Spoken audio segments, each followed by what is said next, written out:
Olá, essa apresentação é sobre o capítulo Princípios do Behaviorismo de Edwin Guthrie, do livro Teorias da Aprendizagem, de Lefrançois. Bom, aqui para habituar mais um pouco a gente sobre esse tema, temos o roteiro, que ele vai ser importante para nos guiar durante a apresentação.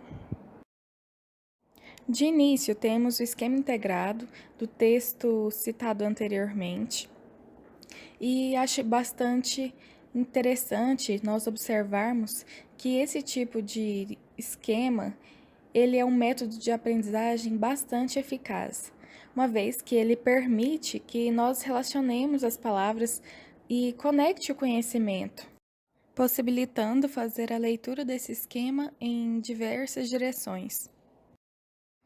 Prosseguindo então, o que é o behaviorismo? O behaviorismo, ele é também conhecido como comportamentalismo, e ele é uma área da psicologia que tem o comportamento como objeto de estudo. Nesse conceito de behaviorismo, nós temos que a consciência ela é irrelevante, já que as ações humanas elas podem ser compreendidas por meio do comportamento concreto, que pode ser observado ou estudado. É aí então que entra o empirismo, ou seja, o comportamento ele será analisado por meio da experiência e por meio de atitudes práticas. Mas quem é Edwin Guthrie? Ele é um psicólogo comportamental e foi bastante influenciado pelo condicionamento clássico de Pavlov, que diz que o processo de aprendizagem ocorre através de associações entre um estímulo ambiental e um estímulo natural. Edwin adotou fortemente o behaviorismo porque ele acreditava que a psicologia deveria lidar apenas com o que é visto e não o que tem que ser inferido. Guthrie realizou vários experimentos, sendo que um deles envolvia colocar um gato em uma gaiola, da qual ele deveria escapar para conseguir comida, que foi colocada fora da gaiola a uma pequena distância. Então, o Guthrie explica o comportamento do gato por meio da lei da aprendizagem em uma única tentativa.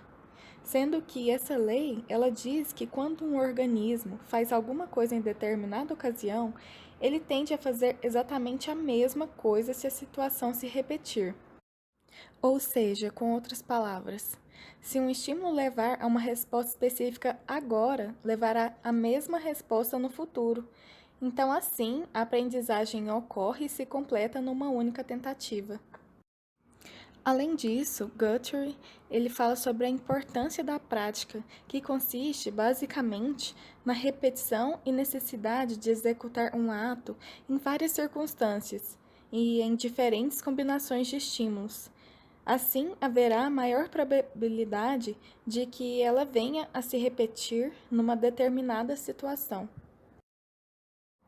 Guthrie fala também sobre os tipos de estimulação, que são a proprioceptiva e a exteroceptiva, sendo que a primeira refere-se às sensações internas, como aquelas associadas aos movimentos dos músculos, e a exteroceptiva são sensações associadas aos estímulos externos e envolve os sentidos, como a visão, a audição, o paladar e o olfato. Falando um pouco agora sobre o movimento produzido por estímulos, o MPE. É importante ressaltar que o estímulo ele não é apenas uma sensação, mas sim a combinação de numerosas sensações. E a aprendizagem envolve, então, em associar uma resposta a uma combinação de estímulos. E para Guthrie, as respostas ao movimento produzido por estímulo são contíguas, ou seja, elas ocorrem ao mesmo tempo, de modo que cada uma delas se torna associada ou aprendida. Guthrie fala também sobre alguns conceitos importantes, como o hábito, que nada mais é do que um padrão de resposta estereotipado e previsível, que se dá com a prática de fazer várias associações de estímulos-resposta. Ele explica também sobre o esquecimento e diz que as associações feitas anteriormente não são apagadas da memória com o passar do tempo, mas sim que o tempo permite novas aprendizagens que substituem as antigas. Assim, a resposta que se deu por último em uma situação estimulatória tende a se repetir quando essa mesma situação ocorrer.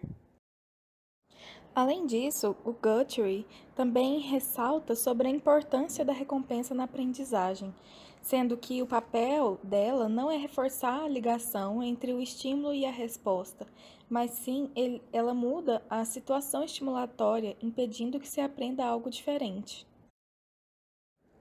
E por último, temos a punição, que também consegue mudar uma situação estimulatória e serve principalmente para desviar um hábito que deve ser aplicada durante ou logo depois da resposta, obedecendo assim o princípio da aprendizagem por contiguidade, como vimos anteriormente, que é a simultaneidade de eventos de estímulo e resposta. Logo, a punição irá interromper um hábito indesejável. Para finalizar o nosso estudo, eu irei falar sobre as 3 técnicas ou métodos para desviar ou quebrar hábitos, sendo que elas têm em comum o condicionamento inibitório, ou seja, o condicionamento de uma resposta que inibe o hábito a ser quebrado. A técnica da fadiga se baseia em apresentar o estímulo repetidamente para causar a repetição contínua da resposta indesejada, pois deseja-se que o organismo fique tão fadigado que não consiga mais aprender a resposta, emitindo assim, então, uma nova resposta, a qual será repetida se o estímulo for apresentado novamente. Na técnica do limiar, o estímulo é apresentado com intensidade crescente em tentativas sucessivas e de modo tão suave que ele não consegue eliminar a resposta. Então, quando um certo nível de intensidade for atingido, que é aquele que teria estimulado o comportamento indesejado, teremos a formação de um hábito diferente. Por último, temos a técnica dos estímulos incompatíveis, em que o estímulo é apresentado quando a resposta não pode ocorrer. Uma vez que a reação indesejada foi impedida de se manifestar, uma resposta diferente toma o seu lugar e pode substituir então o velho hábito.